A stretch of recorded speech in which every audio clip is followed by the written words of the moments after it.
Outro olhar. A apresentação, Kleber Benvenu. Olá, bom dia família Bandeirantes, bom dia para você que nos escuta na intimidade do rádio ou também que nos acompanha aqui pela internet. O nosso outro olhar de hoje é para a comunhão entre a vida espiritual e a vida profissional, a vida espiritual e a vida cotidiana. Eu sou o jornalista Kleber Benvenu e nos próximos 30 minutos converso com Filomena Camilo do Vale, mais conhecida como doutora Filó. É médica pediatra, palestrante, uma missionária da Palavra de Deus. Ela dedica a sua vida a cuidar de crianças, tem uma vivência incrível em UTI pediátrica e também dissemina o conhecimento, a Palavra de Deus e as suas próprias experiências. Eu a conheci por meio dos seus canais nas redes sociais, no YouTube, no Insta, onde ela compartilha reflexões profundas e empáticas sobre a vida espiritual. Virei fã e por isso decidi nessa manhã fazer essa conexão, doutora Filó, gaúcho mineira, para nós conversarmos nessa meia hora. Então, em primeiro lugar, bom dia e muito obrigado por ter aceito o nosso convite. Bom dia, Kleber, bom dia a todos. Eu que agradeço a oportunidade dessa conversa, né? Doutora, eu queria entender um pouco a sua jornada, né? O nosso programa não é um programa de perfil, mas entender um pouco a sua jornada dessa comunhão que a senhora faz, né? E esse testemunho permanente que a senhora faz entre a vivência como uma pediatra, né? Com pediatra de mão na massa mesmo, e as experiências e a vivência e o conhecimento da Palavra de Deus e o testemunho espiritual. Como é que a senhora foi fazendo essa conciliação no seu cotidiano e como é que decidiu trazer isso a testemunho público através dos canais em que a senhora publica essas suas palavras? Kleber, isso tudo aconteceu não de uma forma intencional, mas a gente se faz no cotidiano, né? A gente reflete aquilo que crê no dia a dia mesmo, né? Eu saí de casa muito cedo, né? Eu saí de casa para estudar com 18 anos de idade, eu vim morar do interior aqui na capital, né? Eu sou da cidade de Oliveira, Minas Gerais. E tudo na criança, eu já falo que a gente começa, é a infância, né? Eu fui criada dentro de uma família católica, eu fui criada por uma Nossa Senhora, o mês de maio inteiro, né? E eu vim para Belo Horizonte, a gente não separa, né? Você é uma parte da religião, uma parte da sua vida, né? Entrei na medicina e a faculdade em si, ela sempre é um caminho para poder tirar a sua fé, né? Os professores, inclusive, brincavam comigo que eles queriam marcar 20 anos depois do encontro, que eles teriam certeza que eu não acreditaria mais em Deus. Eu gostaria de revê-los para poder falar que eu fiquei bem pior do que eu era, né? Porque era só... O jornalismo, a senhora não faz ideia como isso acontece. Alguns estranham também, né? Porque eu sou católico e falo sobre isso, inclusive nos meus espaços. E por que não, né? Esse sou eu, né? Senão não seria eu, não seríamos nós, né? A gente era o cotidiano, né? Não tem jeito. Eu não tenho Deus na igreja e a minha vida separada. Não tem jeito, né? E aí eu já sabia que eu ia ser pediatra, né? Assim, eu fiz medicina porque eu não tinha outro caminho para ser pediatra. E dentro da pediatria, a gente sabe que a ciência, ela não precisa da fé, porque ela tem o caminho dela. E a fé não precisa da ciência, porque ela tem o caminho dela. Quem precisa dessa que eu chamo de duas asas é o nosso, o ser humano.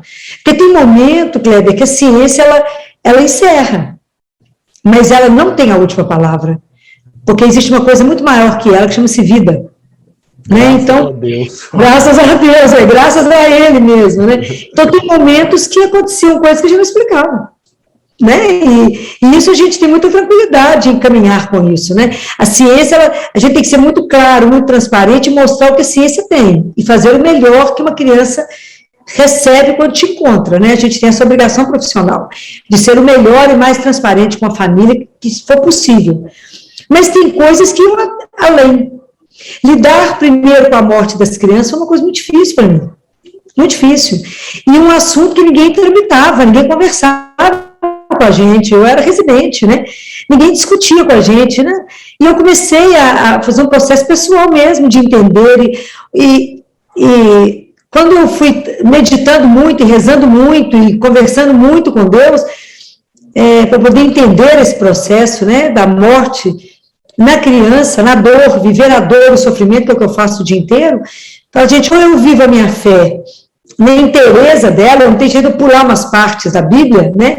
E o que Jesus disse sobre a morte? Ele falou, todo aquele que vive e crê em mim nunca morrerá.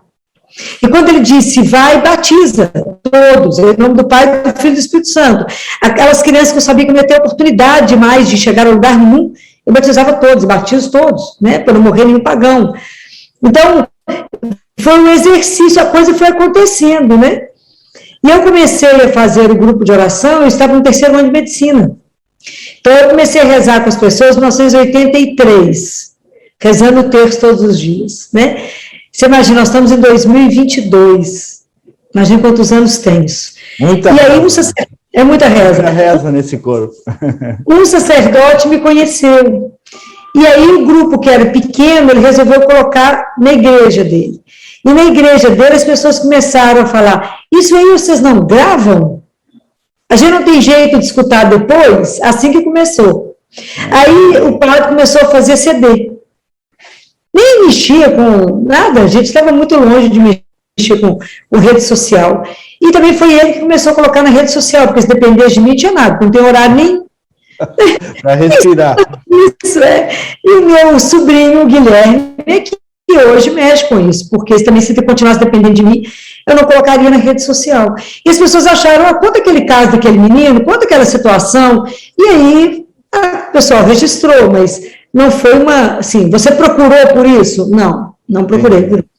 Agora, doutora, permeando todo o seu conteúdo, tem duas coisas que eu acho, assim, pontuais e centrais, biblicamente, mas também relevantes para a atualidade do seu testemunho e que a sua experiência nos coloca muito perto.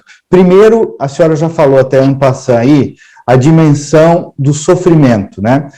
As pessoas procuram recusar hoje, né, e eu vejo até uma parte da psicologia, um pouco, às vezes eu vejo alguns amigos me contando, eu fui na terapia, me disse, eu estou sofrendo, pulo para o outro lado. Bom, mas se você está sofrendo, pula para o outro lado, você desiste de viver, né? Nós estamos tendo pouca capacidade de abraçar a cruz, né? A gente foge. E aí, do lado de uma UTI, a senhora deve ter que ter essa compreensão todo dia, né? O dia inteiro. Então, o sofrimento faz parte da vida humana. Não tem como fugir disso. Né? Gente, o sofrimento vai chegar em vários níveis e vai bater na porta de todos nós, né? Mas nós temos um despreparo, né, Kleber? A gente não conversa esse assunto. O assunto morte é um assunto que coloca debaixo do tapete, né? A gente vive uma sociedade que nos coloca somente para o prazer aqui e agora. Ponto. Né? Mais nada além disso, né?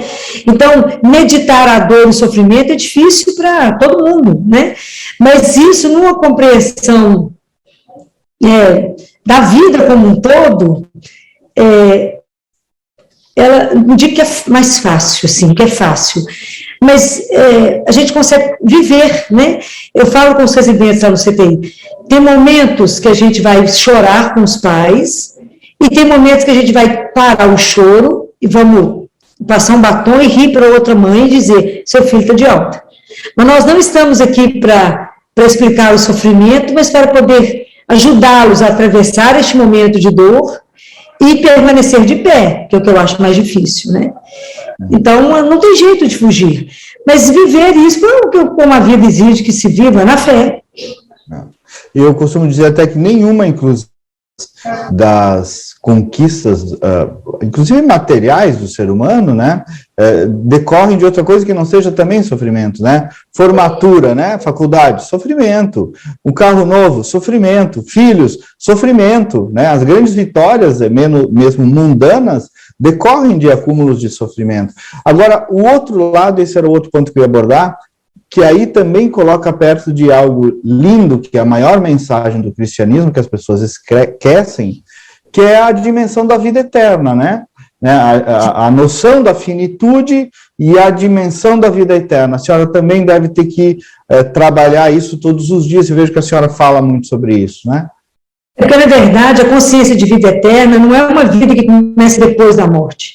É uma vida que começa a partir do momento que você tem consciência que você tem Deus na sua vida. Que você tem uma vida para viver antes da morte, né? E é essa vida que a gente tem que trabalhar com uma qualidade pelo fato de estar na presença de um Deus que é vivo, né? Aquela frase que Deus Pai fala para Abraão, uma frase que mexe muito comigo, anda na minha presença e ser santo. Né? Anda na minha presença, né? Essa consciência que a gente caminha com Deus, e é aquilo que eu te falei, a gente se faz no cotidiano. Então eu tenho que expressar a minha fé na minha relação com você, na relação com meus pacientes, é no momento que a vida me exige uma resposta, né? Uma atitude de andadura de sofrimento, né? É o que eu digo para os pais todo dia, na hora que eu tenho que colocar uma criança para acabar de morrer no colo de alguém. Eu falo, primeiro, que a morte não tem a última palavra. Jesus venceu a morte por nós, não foi Jesus quem morreu, foi a morte que morreu, porque ele venceu a morte, né? Então, ele disse, Jesus não ia atravessar o universo para vir cá falar, contar uma meia dúzia de bobagem, ele veio nos dizer que fomos, acho que o dia que a pessoa descobre isso, Kleber, que cada um de nós foi sonhado, amado, né? Cada um de nós só existe porque somos um sonho de amor dele, e que a sua vida, a minha, a vida de todo mundo que está nos ouvindo, tem um propósito dentro do plano de salvação de Deus. Cada um de nós tem um propósito, né? Então, a nossa vida não é um acaso, não somos frutos de um acaso. É a vivência aqui de voltar para casa. Então, eu tenho uma vida para viver aqui. A questão é que consciência, eu transito nela. Como é que eu permito ser consumida? Em que eu estou me gastando? Em que eu estou me desgastando? Até o momento de eu falar, vem minha filha, acabou o prazo.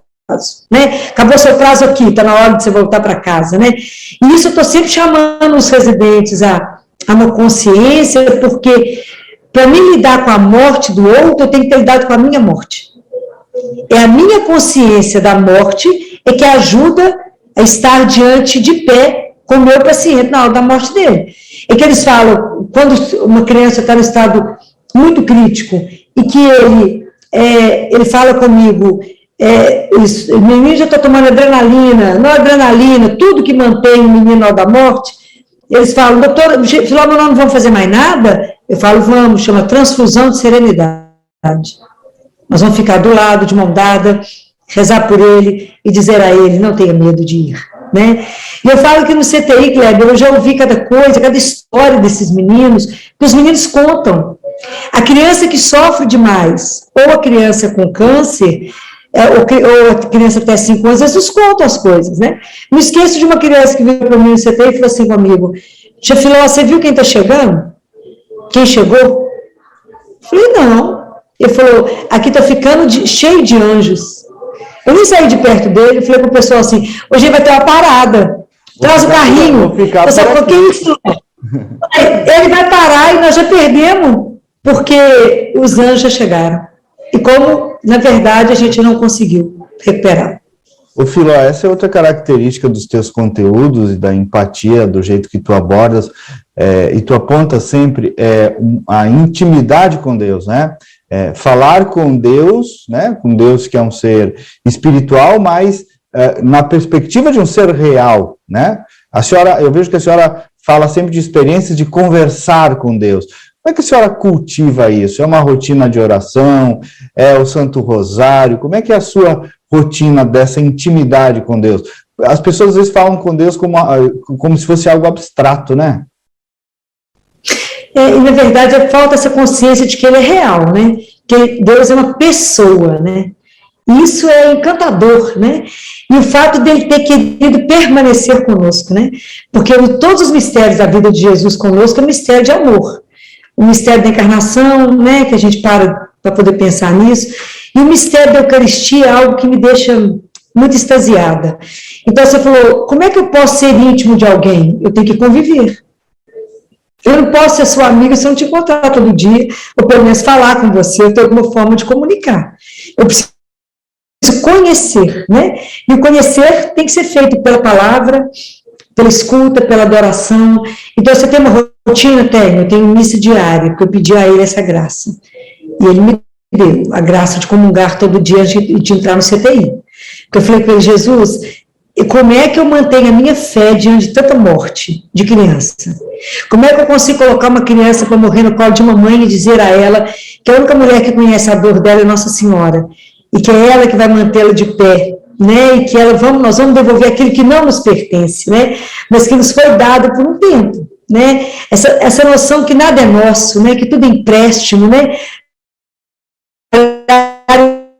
Esse desapego, isso é um trabalho da vida, né? Então, eu tenho missa diária, confissão mensal. Antes eu fazia confissão quinzenal, mas o meu sacerdote que fazia isso faleceu. Então, ainda não consigo. Eu estou, por enquanto, na mensal, terço diário. Pelo menos o mariano. Final de semana, eu dou conta de rezar o rosário. Mas na terça-feira, além do mariano, tem o texto da Sagrada Face que Jesus pediu, né? E hoje em dia, Kleber, eu ando no carro já rezando terço, né? É o texto das Chagas, o terço São Bento, né? A gente vai rezando, a gente para, porque o dia que a gente entender que rezar é encontrar, que a gente tem que fazer das nossas orações não um diálogo, mas não um monólogo, né? Mas é um diálogo. Eu falo e Jesus escuta, ele fala e eu escuto. Então tem que ter essa troca, né? Um fala e o outro cala, né? E é um exercício também, né, Filó? Tem que treinar isso. Porque, na verdade, as pessoas rezam por última coisa que faz no dia, à noite, deitado, coberto e no escuro. Né? Assim, não tem condição. Eu falo, como é que vocês recebem o Senhor do Universo deitado de pijama no escuro e coberto? E com sono. Você não sabe, e com sono. Então você faz o sinal da cruz, fala um tanto de coisa na cabeça de Deus, fala, obrigado. Eu falo, o amém, seu anjo da guarda acaba de falar. Ele fala, quem sabe amanhã ela está aberta para um diálogo, para um encontro. Né? A gente tem que mudar esse conceito. Deus não está lá, ele está aqui, né? É diferente. Se ele fosse no ritmo comigo, não dava conta. Eu vi que a senhora falou um dia sobre saúde espiritual, né? Como é que a senhora define ou explica o que é a saúde espiritual? É porque, na verdade, é tão bacana que até a Organização Mundial de Saúde já mudou o conceito, né? Que a saúde é um bem-estar físico, mental, emocional e espiritual. Para mim poder falar que alguém tem saúde espiritual, ela tem que ter um equilíbrio nas 4 perguntas que eu vou te passar, que é, primeiro, quem sou eu? E aí, se as pessoas perguntam para você assim, quem é você, Kleber? Você fala, eu sou jornalista. Foi isso que eu perguntei. Essa é a profissão que você exerce, né? Quem é você é o maior mistério que tem. Quem sou eu? Então, o dia que a gente entende que a gente é um filho amado de Deus, aí começa a sua caminhada espiritual. Eu tenho um pai que me criou. Então, tem um mistério nisso que nós vamos descobrir. Qual é a maior viagem, a mais difícil de ser feita? É conhecer você mesmo, né? Então, primeiro é saber quem eu sou. Se eu não me amo, se eu não me respeito, se eu não me aceito, eu não sou capaz de amar o outro, respeitar o outro, aceitar o outro. Só aí você imagina o tanto de doença que já gerou. Então, por aí você já imagina. Você imagina isso em um ambiente fechado, uma terapia intensiva. O CTI, se a pessoa não está bem com ela, vai acabar com o serviço, né? Porque o ambiente é de puro estresse. Se a figura já é de mau humor com ela mesma, você calcula como é que eu faço com o resto, né? Quem é o outro, né? Que é a segunda pergunta. Quem é o outro que você escolheu para sua esposa, para seu marido? Quem é o outro que você convive, que você trabalha todo dia? Quem é o outro? Eu falo que nos é dado como presente que a gente ignora, né? Mas, Filó, esse outro vai me matar, não é o seu caminho de santificação. É para você me entender.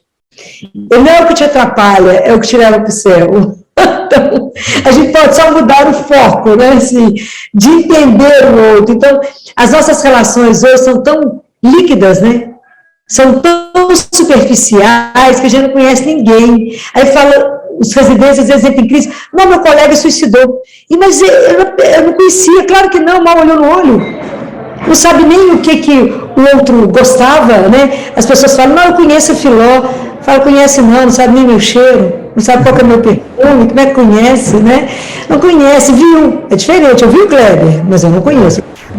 É diferente, né? Então eu falo com as pessoas, a gente precisa de ter conversas mais profundas, e às vezes no relacionamento em casa, a intimidade vai gerando descaso. Então você briga pela toalha molhada em cima da cama, mas não conversa se o outro está bem, eu estou feliz. E aí o outro às vezes te surpreende no suicídio, te surpreende numa doença, você fala, não conheceu. Eu lembro que falava comigo, doutora Filó, eu tinha combinado com a minha esposa que eu ia cuidar do menino na adolescência, ela na infância. Eu falei, mas quem te deu a garantia que eu ia chegar na adolescência? Ninguém dá garantia de nada. E a gente perde o momento mais importante para a gente ser feliz, que é agora. Então a gente não vê o outro. Então são as duas perguntas. A terceira pergunta qual o sentido da minha vida? Quantas pessoas, e agora nessa pandemia, quanto auto-extermínio, por não ter noção do sentido, não saber a razão da vida, né? Não sabe que a vida só tem sentido se vivida no amor, né, Kleber? Se não tiver isso, não tem sentido, né? E a quarta razão para quem eu me levanto a cada manhã? Para quem que eu estou sendo consumido? Para quem que eu me gasto, né? E tem que ter uma razão. Onde que eu transito em tudo isso? Então eu digo que se eu respondo a última, para quem eu me levanto, eu respondo as outras. Mas essa resposta é individual. Porque cada pergunta que eu te fiz dá uma palestra, né? É a soma disso, é o equilíbrio disso, é que te diz se você tem saúde espiritual ou não. A senhora falou aí sobre caminho de santificação, né? Eu vejo que a minha geração, eu tenho 44, né? Tenho 3 filhos, de 10, de 7 e de 5. E eu vejo que muitos estão retardando o casamento e paternidade. Eu digo, cara, casa e bota filho no mundo. Por quê? Porque é um caminho de santificação. Com todas as suas dores, as suas exigências, é aprendizado na veia, aprendizado de vida e aprendizado espiritual todos os dias, exercício de doação, de sacrifício, de compreender o outro, né, de amor, né? E nós estamos retardando as coisas, né? É porque a adolescência está terminando aos 40, não? A infância está encurtada, a adolescência longa. Então, ensinar os filhos a assumir o compromisso da vida, ensinar que toda atitude tem uma consequência, né? Hoje, a minha grande preocupação como pediatra, Kleber, não é o menino ser alto, magro, baixo ou gordo, não é isso, mas é ajudar as famílias a fazer com que esses meninos sejam homens e mulheres que, quando perder na vida, não se percam. É dar um eixo para eles. Nós temos que ter uma fonte de sustentação que nos mantém. Porque se a gente lembra o Evangelho de Lucas, quando Jesus fala da casa construída sobre a areia, a casa construída sobre a rocha, ele dá a mesma sequência das tempestades que vão acontecer, ele dá a mesma sequência. Qual é a diferença de atravessar na vida o sofrimento, quando você é cristão? Porque rezar não te blinda, mas te dá a segurança de que você está sozinho. Né? Aquilo que ele falou, eis que estou convosco todos os dias, é todos os dias. É sempre mesmo, né? Como é que introduz as crianças na vida espiritual e nas experiências de fé, né? Eu vivo essa experiência, é difícil, né? Eu noto que às vezes até as escolas tentam, catequese tenta, às vezes até com insucesso, causando até certa repulsa. A senhora que é pediatra e tem toda essa empatia, como é que introduz as crianças para as coisas da vida espiritual? Primeiro, como é que você introduz? As crianças têm que ver vocês rezando. Não tem jeito. Tem que ter na casa uma pertença. Tem que ter uma imagem de Jesus, tem que ter uma cruz. Eu gostaria de entronizar o Sagrado Coração de Jesus em todas as casas, né? Porque essa é uma tradição antiga, belíssima da igreja, não sei se você conhece, isso é belíssimo, né? Onde a família se reunisse diante do Sagrado Coração de Jesus todo dia. Então a gente coloca as alegrias e as tristezas. As crianças têm que ver que diante de uma situação, a família apresenta a Deus e reza junto. Eu fui criada rezando terço de joelho, né? Então eu continuo rezando de joelho. Então a criança vê que a família desliga a televisão, reúne e reza. Meu pai e minha mãe faz isso. Então, aquilo que um pai e uma mãe faz fica marcado para o resto da vida, na vida de um filho. Pai e mãe talvez não tenham a dimensão do que significa ser pai e mãe, porque isso é marcado. Isso não tem jeito. O filho sempre vai lembrar, meu pai faria assim, minha mãe faria assim, e vai imitar o comportamento, mesmo que naquele momento não tenha concordado. Eu ia dizer, mesmo que naquela hora eles não gostem, até reclamem. Isso, mas ele vai repetir exatamente aquilo, porque pai e mãe é eterno na vida de um filho, é laço de amor eterno, né? Então, se a gente consegue que o menino veja, depois você vai apresentando para ele a palavra de Deus, vai conversando, vai levando para ver os sacramentos, e vai introduzindo essa criança, é devagar. Consagre esses meninos a Nossa Senhora para colocar esses meninos na escola, mas a coisa mais importante da educação cristã é a criança ver vocês rezando. E falar quem é, e começa a explicar na linguagem que ele consegue entender esse Deus de amor. Porque a gente não pode introduzir que as pessoas introduzem um Deus punitivo. Deus é amor, né? E outra coisa importante, a marca do cristão tem que ser alegria, nós perdemos isso, nós estamos perdendo isso. Né? A alegria é a assinatura do Espírito em nós, porque a alegria não é nossa, não é dom nosso, né? É a alegria que transborda, né? Isso. Então você imagina que filho não quer um pai que sempre está feliz, que tem um comportamento maravilhoso nesse aspecto, assim, que é solidário, que tem compaixão, que ele fala, mas esse meu pai é muito legal, quem te ensinou isso? Eu faço isso porque é uma forma de eu corresponder ao Deus que nos ama e que nos pediu isso. A gente tem que introduzir um Deus, o cristianismo é a religião do desejo, e eu tenho que fazer com que essas pessoas desejem Deus. É diferente. Eu tenho que ter um gosto neles de querer, de desejar essa companhia imperdível de Deus na nossa vida, né? Essa presença, que é uma coisa que, claro que se fosse merecedor, ninguém teria nunca nada.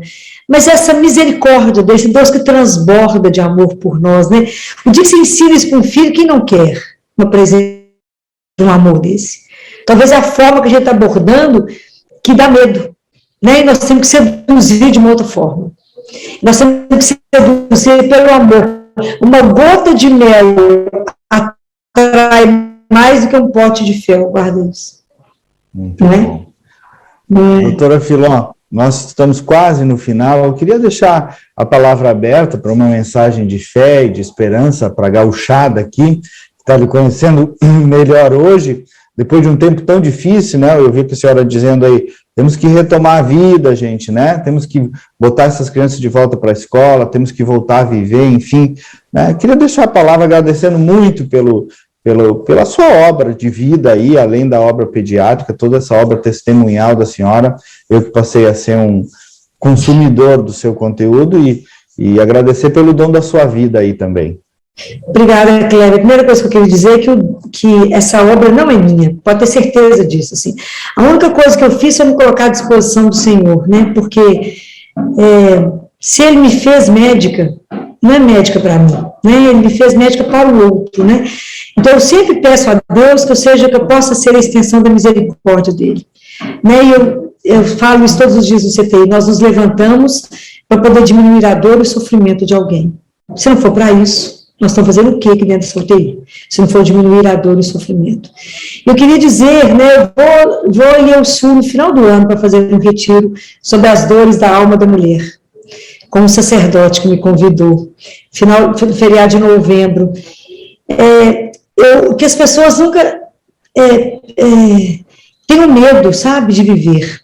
Porque a gente tem que manter dentro de nós uma coisa que chama esperança. A esperança é o respiro da alma. Sem esperança nós morremos. Sem esperança de dias melhores, sem esperança de que algo de novo vai vir, o ser humano não dá conta de caminhar. Nós sofremos muito nessa pandemia, né? De perder o contato físico, né? Não poder ver uns aos outros, foi muito difícil. Então, que a gente possa voltar, primeiro ter a alegria de ser chamado à vida, né? Não ter medo de viver, né? Saber que não é a morte, o sofrimento, não tem nada que nos separa desse amor de Deus, né? Não tem nenhuma situação que vai nos tirar da palma do amor, né? Confiar sempre, sempre, porque isso muda a nossa história, né? A consciência de que ser amado. Então, aceite esse para mim, que o primeiro mandamento de Deus não é amar a Deus, é permitir ser amado por Deus, né? Como é difícil quando Deus fala assim, quando alguém fala com você, se eu te amo, já não sabe o que faz, né? E isso é Deus falando, né? Ele nos ama. Então, é viver essa aventura de um Deus que é real, ser grato por existir, por ele ter te feito, né? Por ele ter uma proposta na sua vida. Né? A gratidão ela não é uma coisa normal do ser humano, mas caminhar com gratidão em vez de ressentimentos é uma proposta maravilhosa de vida, né? Agradecer por tudo, ter um olhar de um Deus que está sempre com o olhar pousado conosco, né? E estar à disposição dele. Fala, Senhor, me ajuda a viver com alegria, viver com gratidão, me ajuda a enfrentar os momentos difíceis da minha vida com a certeza da sua santíssima presença, né? E manter no meu coração essa esperança, não estar desanimado, que é a ausência do ânimo em mim, né? Não ter o espírito abatido, porque as duas imagens que nos remetem a isso na Bíblia é a mulher encurvada, que Deus cura, e o homem da mão seca. Né? Pedir a Ele que nos mantenha ereto, na certeza de que temos um Pai, caminhamos na dignidade de ser filho de Deus, né? Essa é uma consciência que eu gostaria que todo mundo tivesse, sabe? Começar a se abrir para isso. Entender, eu sou um filho ou uma filha amada de Deus. A partir dessa consciência, a sua vida espiritual se abrirá. E você vai temer o quê, se você tem medo, se você é filho de Deus? Temer nada. Se Deus é por nós, quem pode ser contra? Tudo posso naquele que me fortalece, né? Doutora Filó, obrigado, Deus abençoe. Eu que agradeço, Cléber, muito obrigada, viu, pela oportunidade. Um grande abraço para vocês. Abraço a todos os gauchenses que nos ouviram, né? Adorei fechar com esse processo, bem mineiro. Aqui muito obrigada, viu? Queridos ouvintes... Até a próxima. Até a próxima. Nós ficamos por aqui. O programa é produzido pelos jornalistas Cassiane Osório e João Vargas, sob a coordenação da Critério, Resultado e Opinião Pública. Até o próximo sábado. Bom final de semana. Até lá.